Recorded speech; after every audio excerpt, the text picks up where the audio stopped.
From Visual Studio, I'll go and create a new ASP.NET Core Web API application. For that, I'll go to File, New Project. Then from here, we select the web template. And in web, we have two templates. We have the ASP.NET application that uses .NET Core, and the second one is the old ASP.NET application that uses .NET Framework. For this course, we'll be using the first one, the Core Framework, as it will be the one supported by Microsoft for the future releases. So we select that template, then we give our application a name. Let's call it To Do Web App.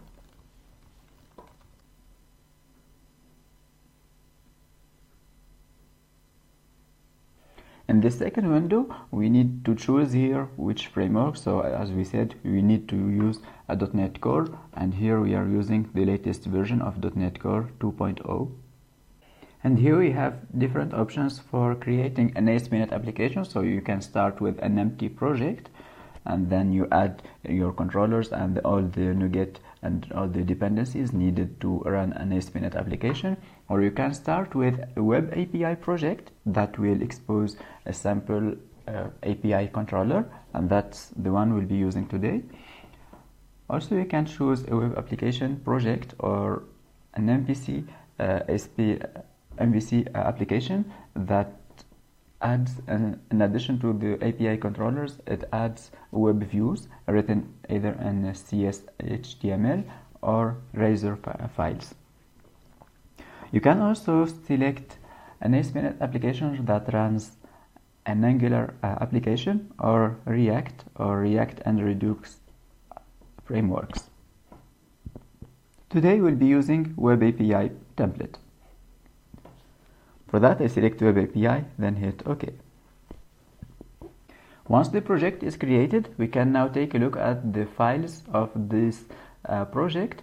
So we can see here that we do have a program.cs file, and the program here is the entry point for our application. So it contains the main method that will run the ASP.NET app, and here in the build web host method, it tells here to use the startup class in order to pass the configuration needed for our ASP.NET application. What is this configuration? So if we go to the startup class right here, we can see that in this class, we are here telling our ASP.NET application to use the MVC model within the services parameter.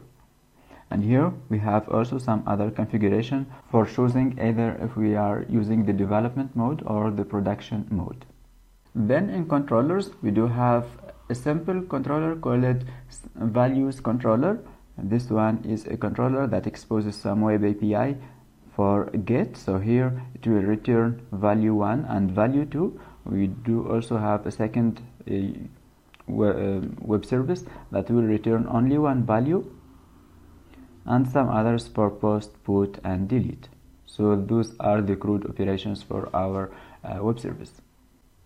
We can run this application by here selecting the IIS Express or by pressing F5.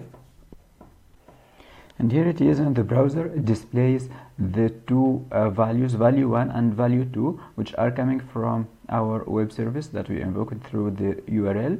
So remember this web service that for the get, which returns the two values, value 1 and value 2. We could see those two values from here. Now if we try to hit this web service, the second one, then we need to pass a third parameter, which will be the ID.